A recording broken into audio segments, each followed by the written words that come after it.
Bincang Kopi. Dari kopi, jadi cerita. Dipersembahkan oleh Pillow Coffee.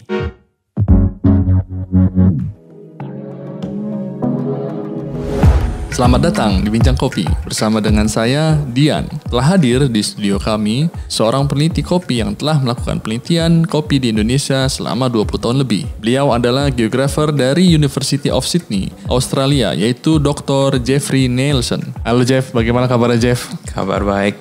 Terima kasih udah datang. Ini Jeff, di jurnal-jurnal, Jeff kan menghindari istilah petani kopi Indonesia dan lebih memilih menggunakan istilah rumah tangga produksi kopi. Nah, apa Bung Jeff bisa menjelaskan alasan menghindari kata petani kopi itu? Ya, pertama kali ya terima kasih ya ngundang saya untuk bisa berbincang-bincang membahas masalah kopi di Indonesia. Ini dari dulu saya kalau dengar orang bilang itu petani kopi, itu seolah-olah mengkotakkan mereka bahwa mereka tidak punya pekerjaan lain selain dari kopi. Jadi kayak saya biasanya bilang itu rumah tangga yang produksi kopi. Karena kalau lihat beberapa program-program dari pemerintah atau dari perusahaan kopi itu sendiri atau dari organisasi lain, itu mereka semua selalu berasumsi bahwa bisa meningkatkan kehidupan petani kopi dengan meningkatkan jumlah produksi kopinya atau harganya. Padahal yang di Indonesia sering itu rumah tangga itu punya pekerjaannya macam-macam. Ya selain dari kopi mungkin juga ngelola sawah, mungkin juga ada durennya, mungkin juga kerja sebagai tukang ojek gitu atau ya. mungkin anaknya pergi merantau dari Sumatera merantau ke Jakarta kirim duit balik. Jadi sebenarnya untuk bisa meningkatkan kesejahteraan rumah tangga itu belum tentu kopi itu adalah jalur terbaik bagi mereka. Makanya saya bilang ya, dan kalau rumah tangga itu merasa bahwa ada pilihan lain selain dari kopi, ya cepat juga dia akan beralih ke komoditas lain. Jadi kalau bilang petani kopi, kadang-kadang perasaan itu mengkotakkan mereka. Padahal kegiatan mereka luas gitu ya. Luas, dan ya kita nggak bisa asumsi bahwa ya produksi kopi akan ya jadi jalur terbaik bagi mereka gitu. Oke Jeff, kebetulan nih kami juga ngundang Bung Radif sebagai co-host ya. Dia akan membantu saya untuk bertanya-tanya kepada Jeff. Ayo Bung. Halo, siap Mas Dian, siap membantu. Ayo pertanyaannya apa nih Bung? Oke, Silakan. mungkin selanjutnya tadi menarik ya terkait istilah gitu, karena kita harus berangkat dari terminologi yang kita sepakati gitu. Tapi bagaimana ya Pak Jeff kalau misalkan kita mau mengistilahkannya itu keluarga yang produksi kopi gitu, nanti bagaimana kita bisa menyepakati itu dulu gitu di Indonesia sendiri gitu, karena ada peasant, ada farmers, ada buruh tani. Jadi kalau saya pribadi yang masih muda di kopi Indonesia masih bingung sih sebenarnya harusnya bagaimana menjelaskannya gitu. Kemarin juga beberapa kali terlibat di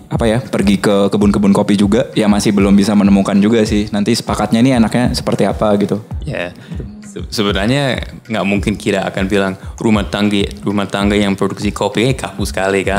Jadi nggak mungkin dalam sehari-hari pakai itu kan. Makanya petani kopi. Tapi mungkin maksud saya kalau kita sebagai peneliti atau yang benar-benar ingin ada intervensi, ingin ada memahami lebih dalam, ya harus selalu mengingat bahwa sebenarnya istilah petani kopi itu ya ada maknanya macam-macam di dalamnya gitu. Jadi selalu harus mengingat bahwa sebenarnya itu istilah yang tidak terlalu tepat, ya tidak berarti dalam sehari-hari akan berubah itu istilahnya. Nah, saya sempat baca juga tuh di salah satu makalah Bung Jeff yang terakhir ya, 2019 tentang pertanian sebagai benteng. Itu bisa diurai Jeff, apa maksudnya?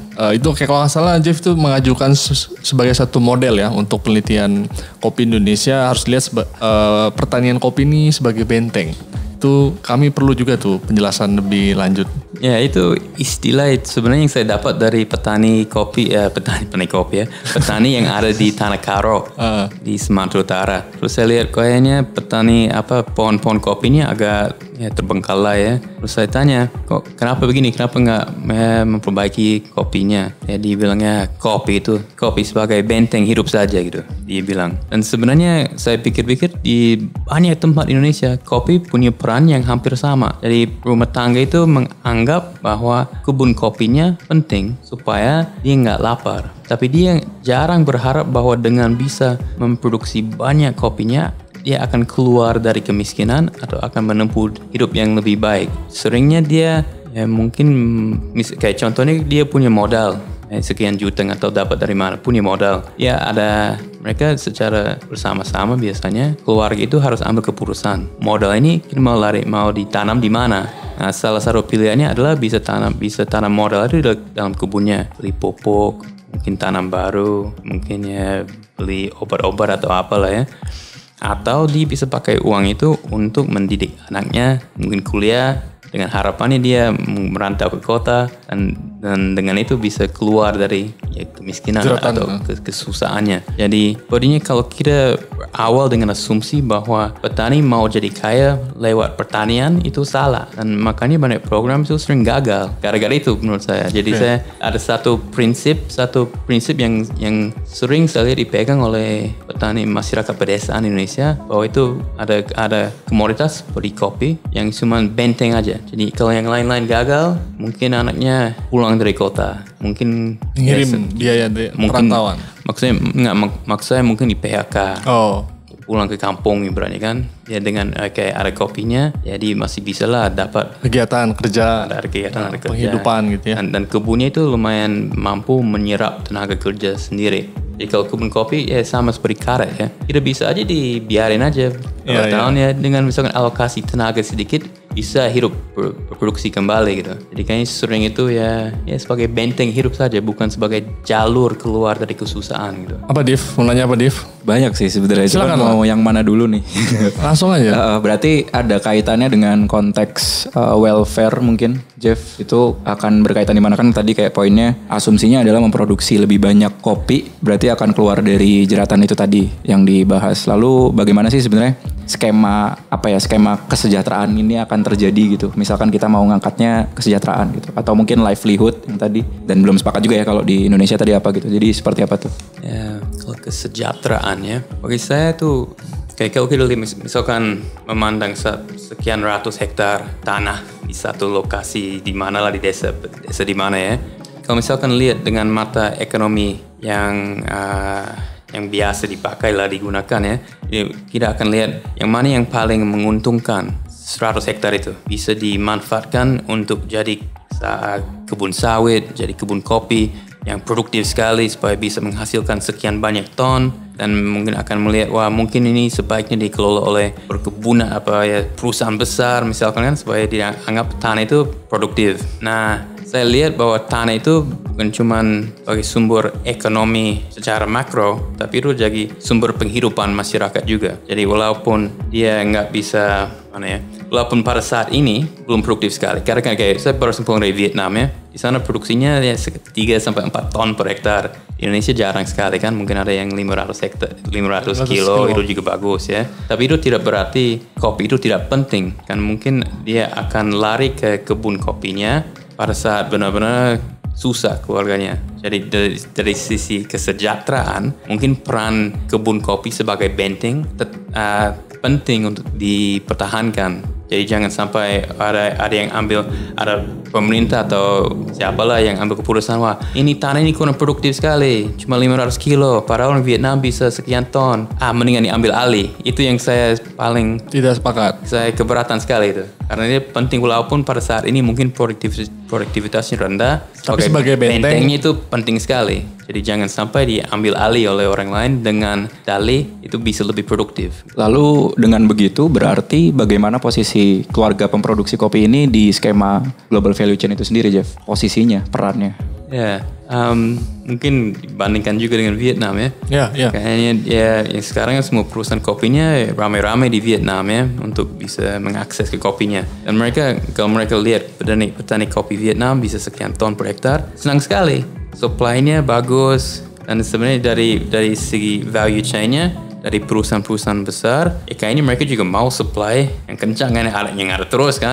Dan dengan begitu juga bisa dapat harga murah segala kan. Nah, kayaknya mereka juga agak frustrasi dengan petani Indonesia. Kok nggak mau investasi ke kebun kopinya, nggak mau lebih produktif lagi. Dari sisi value chain-nya selalu ada dari lead firm yang mendorong mereka meningkatkan produksi. Tapi saya lihat yang dengan cara banyak petani Indonesia yang nggak mau melakukan itu sama seperti sedikit protes terhadap value chain-nya sendiri itu.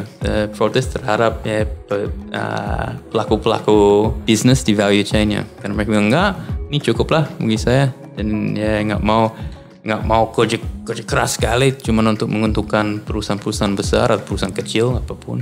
Oke, berarti posisinya sedang tetap meskipun nggak bisa yield besar dan tidak bisa ngikutin tren global value chain yang ada seperti yang di Vietnam, itu mungkin mulai merasakan petaninya. Mungkin ada kaitannya juga dengan growth di lokal, Jeff, yang dimana roaster lokal sekarang semakin banyak di Indonesia dan belum tentu bisa membeli green beans dari petani langsung dengan kapasitas yang besar gitu. Mungkin apakah itu ada kaitannya gitu dengan bagaimana petani kopi di Indonesia itu rela juga ketika tidak harus produksi banyak gitu. Dan misalkan mereka punya relasi dengan roaster terdekatnya, misalkan di petani di Karo relasi terdekat mungkin di Medan, roaster-roaster di Medan, dan yang lokal mungkin masih belum bisa beli banyak gitu. Mungkin diuntungkan di situ. Apakah akan terjadi skema yang baru atau unik juga di Indonesia tentang fenomena itu? Ya, mungkin ini kaitan dengan skala ya, skala produksi dan skala unit dagang. Nah, waktu saya mulai research di kopi di Indonesia kan ya 20 tahun yang lalu, itu kalau kita datang ke daerah-daerah Arabica di Indonesia, bisa dikatakan hampir semua kopi yang bagus diekspor. Pokoknya yang bagus diekspor,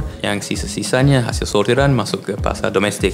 Nah, kalau ada satu perubahan yang sangat dahsyat lah di industri kopi Indonesia adalah munculnya roaster-roaster kecil di Indonesia yang bisa yang langsung akses kopinya. Ya, sekarang mau ke Sulawesi, mau di Nrekang, mau di Toraja, mau di Bajawa, mau di Karo, mau di Jawa Barat, Jawa Tengah. Sekarang tinggal datang aja ke sana. Ya biasanya adalah yang orang lokal yang beli kan. Ini sebenarnya sangat bagus karena kalau dulu kamu ekspor, ya ibaratnya minimal harus taruh kontainer ya. Ya katakanlah 15-18 kilo ton ya untuk bisa ekspor. Berarti kapasitas satu organisasi petani atau satu kelompok atau satu petani apalah ya untuk bisa mengumpulkan sebanyak itu ya susah ya. Tapi dengan sekarang yang roaster beli berapa karung kadang-kadang ya emang dikit banget. Tapi itu ya jadi buka peluang juga. Apalagi di Pulau Jawa, di mana yang jarak antara kota dan tempat produksi kopi ya cukup terjangkau ya. Terjangkau lah, bisa berangkat pagi, datang makan siang, pulang sore juga nggak kemalaman. Jadi dengan itu ya muncul banyak sekali peluang-peluangnya, dan yang bisa dilihat aja di lapangan sekarang, dan peluang itu mulai dimanfaatkan dan dinikmati oleh ya orang-orang lokal lah di daerah produksi. Ini Jeff juga pernah mengatakan mengorganisir petani ini cara terbaiknya bukan lewat koperasi. Itu bisa dijelaskan, Jeff? Itu buat saya pendapat yang menarik gitu. Bahwa koperasi bukan cara yang terbaik untuk mengorganisir petani. Sebenarnya itu dari banyak petani sendiri gitu. Ini mereka agak ragu sendiri dengan koperasi. Mengorganisasi dirinya dalam payung koperasi. Ya mungkin masih ada kayak di dalam pemikiran mereka ada kaitan dengan mungkin pemerintah, dan ini ya kadang-kadang malas kan. Tapi kalau misalnya mau organisasi petani di bawah payung koperasi, selalu jadi tantangan adalah apakah koperasi itu lebih efisien dan lebih bisa kasih layanan terhadap petani dibanding alternatifnya. Ya alternatifnya ya mungkin istilahkan tengkulak atau pedagang lokal pengumpul, apakah mereka bisa bersaing atau tidak. Nah observasi saya adalah sering gagal koperasi karena nggak mampu bersaing. Mungkin awalnya dapat bantuan dari pemerintah, mungkin bangun gudang, mungkin dikasih alat. Nah, tapi ya lama-lama nggak mampu bersaing aja. Jadi ya untuk petani yang di bawah koperasinya sering nggak dapat. Dan Jeff juga dalam penelitian terakhir itu juga menemukan ada elitis ya di dalam koperasi itu ya, sehingga informasi pun tidak turun ke semua anggota dan sebagainya. Ya, kalau di pedesaan Indonesia kan yang mungkin struktur sosial yang salah satu struktur sosial yang sangat mendalam adalah struktur patronage-nya. Oke. Dan itu punya manifestasinya macam-macam. Nah, mungkin bisa manifestasi tengkulak petani, itu juga satu hubungan patron klien ya. Tapi ya dan dalam koperasi sendiri itu ada kecenderungan untuk lama-kelama itu dia jadi juga hubungan patron klien. Karena begitu kuat gitu di dalam masyarakat pedesaan. Jadi ya yang ketua koperasi ya seringnya berperan sebagai patron. Saya membaca makalah-makalah Jeff tuh kalau sepintas lalu ya, atau saya baca lagi ulang gitu. Jeff cukup netral ya terhadap penggunaan kata tengkulak. Karena dari temuan Jeff, tengkulak ini juga punya peranan yang multiple ya atau ganda gitu. Selain pengumpul, dia juga pengatur logistik, terus pengontrol juga. Makanya menurut Jeff akhirnya direct trade itu kalau konteks Indonesia akhirnya malah sedikit membuat kesulitan. Karena akhirnya roster langsung beli tapi dia kehilangan pengaturan logistik, kontrol dan sebagainya. Akhirnya membuat harga lebih biaya kerjanya lebih meningkat dan sebagainya. Terus risiko akhirnya pun malah terbebani ke petani. Seperti itu Jeff. Ya, kalau arti direct trade adalah memotong jalur dan misalkan ya memotong fungsi tengkulak atau pengumpul, ya saya khawatir juga. Dan kan yang ada kayak kalau ya, mungkin kalau roaster direct trade yang ada di Bandung atau di Jakarta mungkin tidak separah direct trade dengan perusahaan luar negeri kan. Tapi misalkan mau harus orang roaster datang sendiri, itu ada biayanya kan. Dari Amerika misalnya. Ya mungkin dari Bandung Surabaya sama juga kali, mungkin ada juga harus sampai ke lokasinya kan, ada biayanya. Nah kalau dengan yang satu kekhawatiran adalah dengan tambahan transaksi, biaya transaksi itu akan menjadi value chain itu malah kurang efisien dibanding yang sudah ada melalui tengkulak. Dan kalau itu kurang efisien ya berarti harga jual, kalau harga jualnya nggak lebih tinggi pada tingkat roaster, berarti harga yang tingkat petani yang ditekan. Dan itu yang ditekan oleh di beberapa kasus yang seperti terjadi itu gitu ya, ditemukan. Terjadi. Tapi selain itu ya tengkulak ya saya nggak tahu cocok nggak istilah tengkulaknya. Tapi bagi saya tahu memang ada konotasi negatifnya. Tapi ya kalau di bahasa ekonomis kan itu interlocked market. Berarti yang satu market adalah menjual barang, komoditas. Tapi ada juga market credit di sana juga. Ya, dan interlocked marketnya kadang-kadang menguntungkan petani sendiri. Apalagi untuk meminimalkan risiko untuk petani. Jadi kan kalau petani misalkan perlu sesuatu, ya anaknya sakit atau apa kan. Ya berutang gitu ya. Dia bisa langsung sering kalau tengkulak itu berfungsi sebagai patron lokal, ya dia bisa datang lah. Minta tolong. Dan itu fleksibel. Dan kalau misalkan dia nggak punya patron seperti itu, ya misalkan tergantung kredit dari bank, itu waktu lebih lama. Ya bank ini mungkin nggak semudah itu juga ya. Bung Radif mungkin ada mau nambahin? Iya, menarik sih terkait direct trade karena beberapa waktu yang lalu sempat mengobrol tentang konteks direct trade, termasuk dari waktu itu, ini boleh sebut institusi nggak sih Mas? Boleh? Sebut aja dulu nanti kalau ini kita tit gitu. Jadi dari beberapa lembaga negara yang merepresentasikan pemerintah Indonesia di luar negeri gitu, merasa ketika tren kopi ini mulai cukup tinggi dibahas juga, ditransaksikan juga, lalu beberapa tahun terakhir juga mulai di local di Indonesia juga udah mulai naik juga, pelaku-pelakunya semakin banyak dan lain-lain, dan itu membuat kayak pemerintah tuh merasakan kayak mereka pengen involve di value chain gitu dengan menganggap bahwa direct trade itu memotong jalur. Padahal sebenarnya termasuk penelitian S1 saya juga menganggapnya awalnya asumsinya adalah direct trade memotong jalur sehingga roaster langsung terakses ke petani kopi. Padahal ternyata ketika saya berpikir kembali, ternyata yang diperlukan adalah mentransformasi direct trade itu sendiri dan pelaku-pelaku di supply chain-nya gitu. Harusnya bukan memotong. Misalkan kayak tadi kan ada beberapa peran yang penting juga untuk ngakalin operation and logistik, kan itu tidak bisa dilakukan oleh roaster ke petani. Dan nah itu tadi sih, bagaimana sih tanggapannya ketika kita ngangkat narasi direct trade yang kita sepakati itu harusnya yang seperti apa?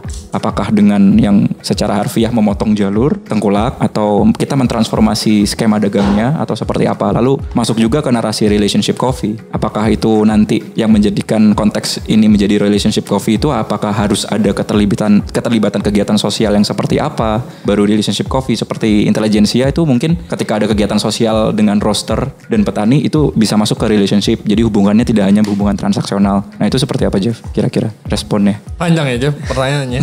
Satu nafas itu Jeff. Nggak inget deh. Mungkin saya klarifikasi dulu ya. Saya tidak mengatakan bahwa direct trade itu tidak bagus. Atau saya juga tidak bilang itu lebih bagus. Tapi jangan berasumsi bahwa itu akan selalu lebih bagus untuk petani. Mungkin itu intinya bagi saya kan. Jadi kalau kita lihat dulu apakah ya yang model efisien, efektif tadi ya. Yang model direct trade ini sebenarnya mampu nggak bersaing dengan yang lain dan mampu nggak kasih layanan service kepada petani yang dibutuhkan. Jadi yang munculnya yang istilah relationship coffee ya karena kesadaran bahwa memang seperti tadi ada kebutuhan logistik segala dan seringnya ya sebenarnya tetap aja lewat eksportir, lewat pedagang Pihak lain segala, gitu ya, di luar petani. Tapi ada transparansi kadang-kadang. Jadi saya juga terlibat dalam satu kegiatan di mana kami menghubungkan organisasi petani dengan roaster-roaster dan di skema itu roaster itu yang menentukan harga tingkat petani, baru yang lain-lain pengolah, eksportir, ibaratnya mereka adalah penyedia jasa. Jadi mereka dan lebih transparan kan mereka berapa yang mereka minta. Bisa juga model yang seperti itu. Seperti konsorsium roaster dan petani mungkin ketika harga di situ diperbincangkan dan ditentukan gitu. Maksud bukan konsorsium roaster tapi ya misalnya satu roaster lah yang kerjasama dengan organisasi petani. Mereka yang sepakat harga, baru yang lain-lain contohnya eksportir yang mungkin lakukan sortiran segala, mereka adalah service provider. Mereka dapat ya cutnya berapa gitu. Tapi harganya transparan gitu. Dan ya roaster ini juga bisa datang ketemu langsung dengan petani kalau dia mau kan. Dan dia bisa pulang bisa bercerita gimana dia punya teman baik di pegunungan Indonesia. Dan itu bisa membantu dia jual produknya mungkin kan. Yes. Ada naratif yang bisa diangkat ya di balik produk. Oke nih Jeff, mungkin terakhir ya Div ya. Kita emang gak bisa panjang-panjang sama Bung Jeff ini. Sebenarnya pengennya 2 jam gitu kan, tapi apa daya kan. Yes. Ini Jeff, karena Bung Jeff ini sudah melakukan penelitian panjang ya, 20 tahun lebih tampaknya. Bagaimana menurut Bung Jeff perkembangan kopi spesial di Indonesia ini ketika Bung Jeff pertama kali datang terus sampai sekarang perkembangannya? Pengen tahu juga amatan Bung Jeff nih soal perkembangan kopi spesial di Indonesia sebagai penutup mungkin. Saya jawab bukan sebagai peneliti kopi ya. Oke, sebagai saya apa? Jawab sebagai minum kopi. Oh, minum kopi. Oke. Boleh. Kalau dulu susah dapat kopi yang benar-benar enak kan. Dulu ya. Saya ingat mungkin Excelso salah satu yang pertama kan. Kopi yang kita bisa datang dengannya lumayan terjamin lah. Bentuknya juga mutunya ya oke lah bisa nikmatin Arabica dengan baik kan. Yang sebagai peminum kopi sekarang ya kami enak gitu, bisa kemana-mana banyak pilihan gitu. Banyak pilihannya, kopinya bagus-bagus malah dan dengan ya beberapa tahun belakangan ini kan mulai proses ini macam-macam. Ini ya mungkin gara jaraknya itu kan antara roaster cafe dengan hulu ya. Dengan hulu petaninya dekat. Jadi roasternya ya berani untuk eksperimen dengan petani dan ya hasilnya sebenarnya ya sebagai peminum kopi yang kami bisa nikmatin. Mungkin kalau ada yang satu hal yang mungkin kurang karena di Indonesia masih belum banyak impor kopi ya. Nah memang kopi Arabica Indonesia banyak yang bagus. Ya saya lebih suka Arabica daripada Robusta ya. Dan Arabica Indonesia banyak yang bagus-bagus ya. Jadi kami juga nggak bosan minum kopi-kopi Indonesia. Tapi kadang-kadang juga enak juga misalkan coba yang dari luar yang lain. Luar juga. Ethiopia, Kenya dan sebagainya. Kan memang ada ciri rasa yang beda. Gitu. Jadi ya mungkin enak juga kalau itu lebih banyak kopi luar masuk sini ya. Bung Radif mungkin ada pertanyaan terakhir penutup. Pertanyaan terakhir. Oh ada Bung Radif ya. Sebelum kita berpisah sama Bung Jeff. Iya nih Bung Jeff.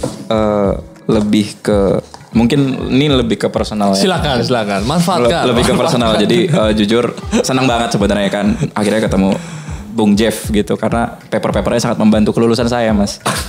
Jadi gitu. Jadi menurut Bung Jeff tuh harapannya misalkan nih supaya semakin banyak juga peneliti-peneliti kayak Bung Jeff dari Indonesia. Sebenarnya harusnya seperti apa strateginya sih untuk memasyarakatkan penelitian kopi itu menarik gitu. Gak hanya jadi barista aja yang menarik, jadi roaster aja gak menarik, gak hanya jadi petani aja yang menarik. Itu seperti apa Bung Jadi Jeff? Biar seksi juga peneliti kopi. Biar gitu menjadi ya? seksi juga gitu. Bung Jeff 20 tahun lebih gitu. Barista keren, peneliti kopi juga keren. Kayak gitu ya. Saya berharapnya sih saya pengen di area research aja Bung Jeff. Makanya nih pertanyaannya itu. Ini jawaban seorang dosen Bung Jeff. Kepada calon mahasiswa PhD gitu kan. Amin. Gak tahu saya jawabnya gimana ya. Iya tapi mungkin halnya hampir sama dengan masalah mutu itu ya. Yang 20 tahun yang lalu ya jarang yang ada puslit. Puslit kopi di Jember, peneliti kopi. Sebenarnya saya lihat sekarang juga mulai banyak juga yang berminat kan mengenai researchnya. Yang satu tentang ini tentang mutu kan, penyebab di mutu apa, masalah di tingkat roastingnya, barista-baristaan mulai dulu di sana kan. Tapi ada juga yang mulai tertarik dengan masalah sosial di pedesaan Indonesia berkaitan dengan kopi. Sudah mulai dan mudah-mudahan ke depan ya mulai juga semakin banyak peneliti Indonesia yang juga tertarik sama topiknya. Puas, Dev. Makanya Iya sih. ajuin dong. Belum sih sebenarnya. S3-nya itu loh. Ya, mungkin di selanjutnya Jeff. Kita bisa lebih detail. Oke Bung Jeff, terima kasih atas sudah meluangkan waktu untuk acara podcast ini. Demikian perbincangan kami dengan Bung Jeff yang mengupas pandangannya tentang kondisi sektor hulu kopi di Indonesia. Terima kasih telah mendengarkan Bincang Kopi. Sampai bertemu lagi di episode berikutnya.